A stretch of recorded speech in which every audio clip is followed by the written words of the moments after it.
लीजिए सुनिए मुंशी प्रेमचंद की लिखी कहानी शोक का पुरस्कार, मेरी यानी समीर गोस्वामी की आवाज में। आज 3 दिन गुजर गए। शाम का वक्त था। मैं यूनिवर्सिटी हॉल से खुश खुश चला आ रहा था। मेरे सैकड़ों दोस्त मुझे बधाइयां दे रहे थे। मारे खुशी के मेरी बाछें खिली जाती थी। मेरी जिंदगी की सबसे प्यारी आरजू कि मैं एमए पास हो जाऊं पूरी हो गई थी, और ऐसी खूबी से जिसकी मुझे तनिक भी आशा न थी। मेरा नंबर अव्वल था। वाइस चांसलर साहब ने खुद मुझसे हाथ मिलाया था और मुस्कुराकर कहा था कि भगवान तुम्हें और भी बड़े कामों की शक्ति दे। मेरी खुशी की कोई सीमा न थी। मैं नौजवान था, सुंदर था, स्वस्थ था। रुपए पैसे की न मुझे इच्छा थी और न कुछ कमी। माँ बाप बहुत कुछ छोड़ गए थे। दुनिया में सच्ची खुशी पाने के लिए जिन चीज़ों की जरूरत है वो सब मुझे प्राप्त थी, और सबसे बढ़कर पहलू में एक हौसलामंद दिल था जो ख्याति प्राप्त करने के लिए अधीर हो रहा था। घर आया, दोस्तों ने यहां भी पीछा न छोड़ा। दावत की ठहरी। दोस्तों की खातिर तवाज़ो में 12 बज गए। लेटा तो बरबस ख्याल मिस लीलावती की तरफ जा पहुंचा, जो मेरे पड़ोस में रहती थीं और जिसने मेरे साथ बीए का डिप्लोमा हासिल किया था। भाग्यशाली होगा वो व्यक्ति जो मिस लीला को ब्याहेगा। कैसी सुंदर है, कितना मीठा गला है, कैसा हंसमुख स्वभाव।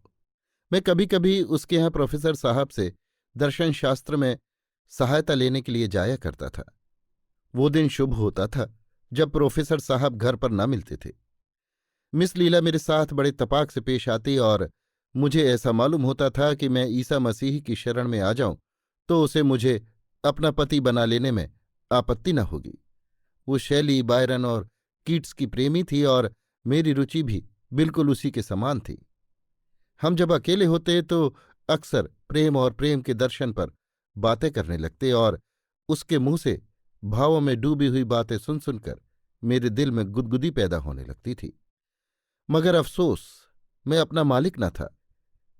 मेरी शादी एक ऊंचे घराने में कर दी गई थी, और अगरचे मैंने अब तक अपनी बीवी की सूरत भी न देखी थी, मगर मुझे पूरा पूरा विश्वास था कि मुझे उसकी संगत में वो आनंद नहीं मिल सकता जो मिस लीला की संगत में संभव है। शादी हुए 2 साल हो चुके थे, मगर उसने मेरे पास एक खत भी न लिखा था। मैंने 2-3 खत लिखे भी, मगर किसी का जवाब न मिला। इससे मुझे शक हो गया था कि उसकी तालीम भी यों ही सी है। आह, क्या मैं इस लड़की के साथ जिंदगी बसर करने पर मजबूर हूंगा? इस सवाल ने मेरे उन तमाम किलों को ढहा दिया जो मैंने अभी अभी बनाए थे। क्या मैं मिस लीला से हमेशा के लिए हाथ धो लूं? नामुमकिन है। मैं कुमुदनी को छोड़ दूंगा, मैं अपने घर वालों से नाता तोड़ लूंगा, मैं बदनाम हूंगा, परेशान हूंगा, मगर मिस लीला को जरूर अपना बनाऊंगा। इन्हीं ख्यालों के असर में मैंने अपनी डायरी लिखी और उसे मेज पर खुला छोड़कर बिस्तर पर लेट रहा और सोचते सोचते सो गया। सवेरे उठकर देखता हूं तो बाबू निरंजन दास मेरे सामने कुर्सी पर बैठे हैं। उनके हाथ में डायरी थी जिसे वो ध्यानपूर्वक पढ़ रहे थे। उन्हें देखते ही मैं बड़े चाव से लिपट गया। अफसोस, अब उस देवोपम स्वभाव वाले नौजवान की सूरत देखनी न नसीब होगी। अचानक मौत ने उसे हमेशा के लिए हमसे अलग कर दिया। कुमुदनी के सगे भाई थे, बहुत स्वस्थ, सुंदर और हंसमुख। उम्र मुझसे 2 ही 4 साल ज्यादा थी। ऊंचे पद पर नियुक्त थे। कुछ दिनों से इसी शहर में तब्दील होकर आ गए थे। मेरी और उनकी गाढ़ी दोस्ती हो गई थी। मैंने पूछा, क्या तुमने डायरी पढ़ ली? निरंजन, हाँ। मैं, मगर कुमुदनी से कुछ न कहना। निरंजन, बहुत अच्छा, ना कहूंगा। मैं, इस वक्त किसी सोच में हो। मेरा डिप्लोमा देखा? निरंजन, घर से खत आया है, पिताजी बीमार हैं, 2-3 दिन में जाने वाला हूं। मैं, शौक से जाइए, ईश्वर उन्हें जल्द स्वस्थ करे। निरंजन, तुम भी चलोगे? ना मालूम कैसा पड़े कैसा ना पड़े। मैं, मुझे तो इस वक्त माफ कर दो। निरंजन दास ये कहकर चले गए। मैंने हजामत बनाई, कपड़े बदले और मिस लीलावती से मिलने का चाव मन में लेकर चला। वहां जाकर देखा तो ताला पड़ा हुआ है। मालूम हुआ कि मिस साहिबा की तबीयत 2-3 दिन से खराब थी। आब हवा बदलने के लिए नैनीताल चली गई हैं। अफसोस, मैं हाथ मलकर रह गया। क्या लीला मुझसे नाराज थी? उसने मुझे क्यों खबर नहीं दी? लीला, क्या तू बेवफा है? तुझसे बेवफाई की उम्मीद न थी। फौरन पक्का इरादा कर लिया कि आज की डाक से नैनीताल चल दूं। मगर घर आया तो लीला का खत मिला। कांपते हुए हाथों से खोला। लिखा था, मैं बीमार हूं, मेरे जीने की कोई उम्मीद नहीं है। डॉक्टर कहते हैं कि प्लेग है। जब तक तुम आओगे शायद मेरा किस्सा तमाम हो जाएगा। आखिरी वक्त तुमसे न मिलने का सख्त सदमा है। मेरी याद दिल में कायम रखना। मुझे सख्त अफसोस है कि तुमसे मिलकर नहीं आई। मेरा कसूर माफ करना और अपनी अभागिनी लीला को भुला मत देना। खत मेरे हाथ से छूटकर गिर पड़ा। दुनिया आंखों में अंधेरी हो गई। मुंह से एक ठंडी आह निकली। बिना एक क्षण गवाए मैंने बिस्तर बांधा और नैनीताल चलने के लिए तैयार हो गया। घर से निकला ही था कि प्रोफेसर बोस से मुलाकात हो गई। कॉलेज से चले आ रहे थे। चेहरे पर शोक लिखा हुआ था। मुझे देखते ही उन्होंने जेब से एक तार निकालकर मेरे सामने फेंक दिया। मेरा कलेजा धक से हो गया। आंखों में अंधेरा छा गया। तार कौन उठाता है? हाय मारकर बैठ गया। लीला, तू इतनी जल्द मुझसे जुदा हो गई? मैं रोता हुआ घर आया और चारपाई पर मुंह ढांपकर खूब रोया। नैनीताल जाने का इरादा खत्म हो गया। 10-12 दिन तक मैं उन्माद की इसी दशा में इधर उधर घूमता रहा। दोस्तों की सलाह हुई कि कुछ रोज के लिए कहीं घूमने चले जाओ। मेरे दिल में भी ये बात जम गई। निकल खड़ा हुआ और 2 महीने तक विंध्याचल, पारसनाथ वगैरह पहाड़ियों में आवारा फिरता रहा। ज्यों त्यों करके नई नई जगहों और दृश्यों की सैर से तबीयत को जरा तस्कीन हुई। मैं आबू में था जब मेरे नाम तार पहुंचा कि मैं कॉलेज की असिस्टेंट प्रोफेसरी के लिए चुना गया हूं। जी तो न चाहता था कि फिर इस शहर में आऊं, मगर प्रिंसिपल के खत ने मजबूर कर दिया। लाचार लौटा और अपने काम में लग गया। जिंदा दिली नाम को न बाकी रही थी। दोस्तों की संगत से भागता और हंसी मजाक से चिढ़ मालूम होती। एक रोज शाम के वक्त मैं अपने अंधेरे कमरे में लेटा हुआ कल्पना लोक की सैर कर रहा था कि सामने वाले मकान से गाने की आवाज आई। आह, क्या आवाज थी! तीर की तरह दिल में चुभी जाती थी। स्वर कितना करुण था! इस वक्त मुझे अंदाजा हुआ कि गाने में क्या असर होता है। तमाम रोंगटे खड़े हो गए। कलेजा महसूसने लगा और दिल पर एक अजीब वेदना सी छा गई। आंखों से आंसू बहने लगे। हाय, ये लीला का प्यारा गीत था। पिया मिलन है कठिन बावरी। मुझसे जब्त न हो सका। मैं एक उन्माद किसी दशा में उठा और जाकर सामने वाले मकान का दरवाज़ा खटखटाया। मुझे उस वक्त ये चेतना न रही कि एक अजनबी आदमी के मकान पर आकर खड़े हो जाना और उसके एकांत में विघ्न डालना परले दर्जे की असभ्यता है। एक बुढ़िया ने दरवाज़ा खोल दिया और मुझे खड़े देखकर लपकी हुई अंदर गई। मैं भी उसके साथ चला गया। दहलीज तय करते ही एक बड़े कमरे में पहुंचा। उस पर एक सफ़ेद फर्श बिछा हुआ था। गांव तकिए भी रखे थे।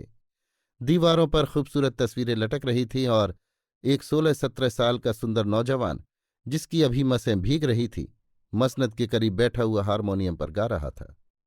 मैं कसम खा सकता हूं कि ऐसा सुंदर स्वस्थ नौजवान मेरी नज़र से कभी नहीं गुजरा। चाल ढाल से सिख मालूम होता था। मुझे देखते ही चौंक पड़ा और हारमोनियम छोड़कर खड़ा हो गया। शर्म से सिर झुका लिया और कुछ घबराया हुआ सा नजर आने लगा। मैंने कहा, माफ कीजिएगा, मैंने आपको बड़ी तकलीफ दी। आप इस फन के उस्ताद मालूम होते हैं। खासकर जो चीज अभी आप गा रहे थे वो मुझे पसंद है।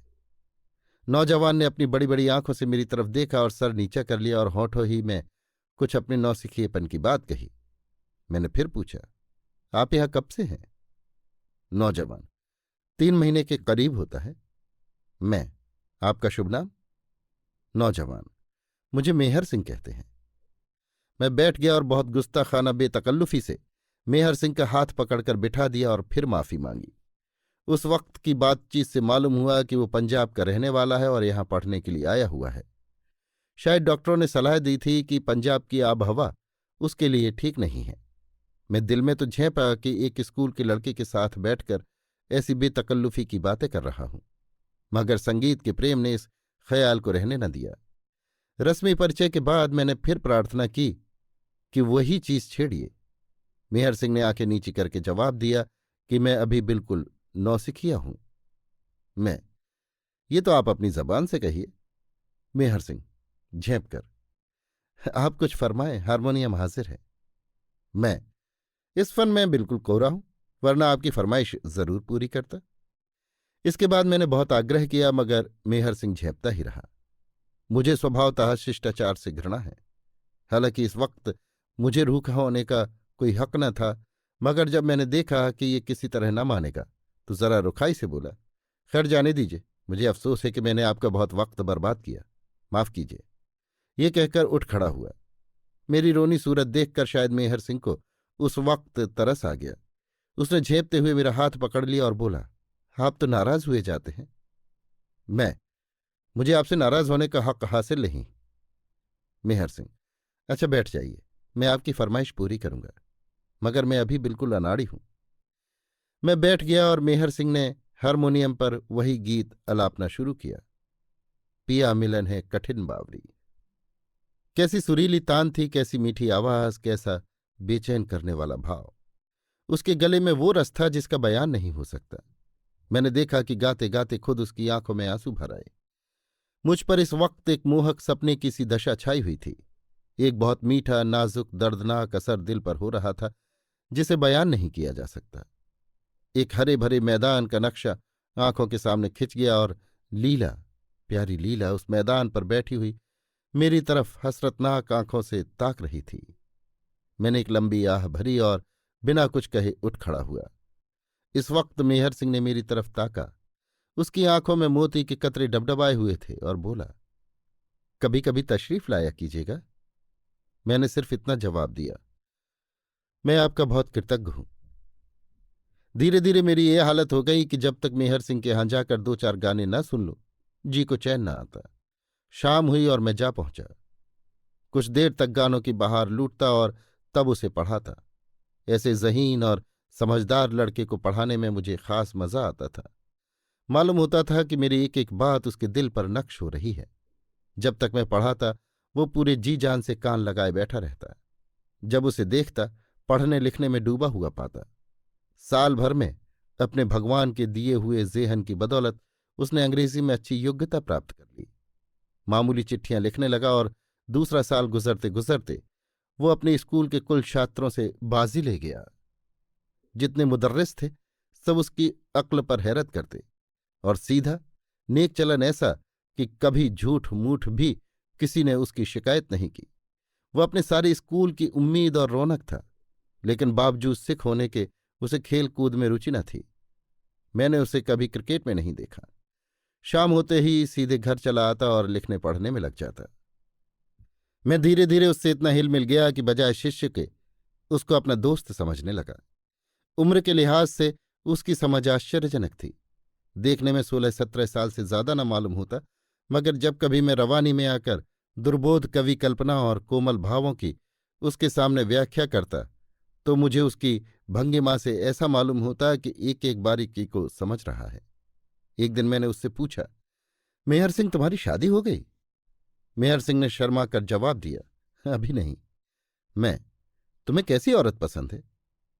मेहर सिंह, मैं शादी करूंगा ही नहीं। क्यों?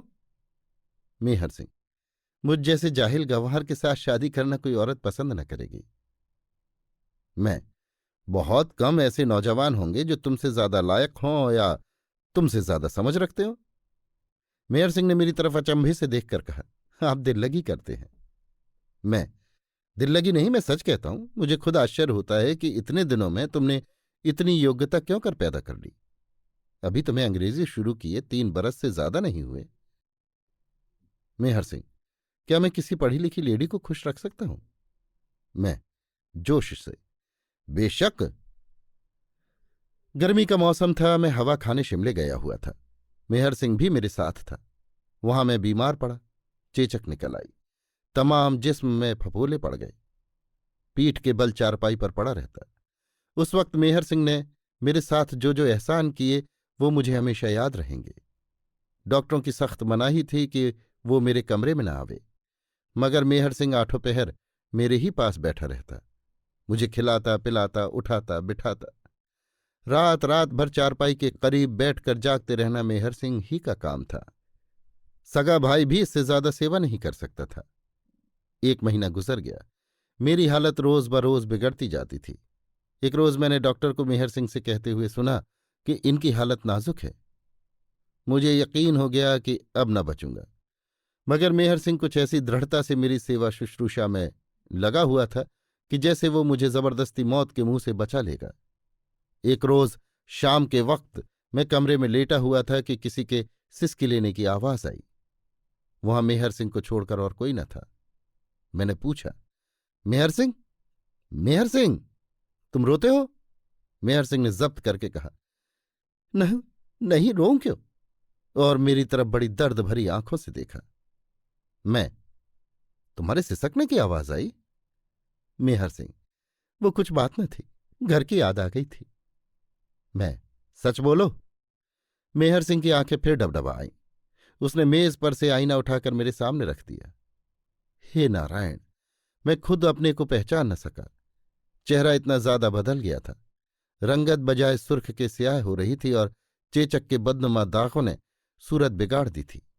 अपनी ये बुरी हालत देखकर मुझसे भी जब्त न हो सका और आंखें डबडबा गईं। वो सौंदर्य जिस पर मुझे इतना गर्व था, बिल्कुल विदा हो गया था। मैं शिमले से वापस आने की तैयारी कर रहा था। मेहर सिंह उसी रोज मुझसे विदा होकर अपने घर चला गया था। मेरी तबीयत उचाट हो रही थी।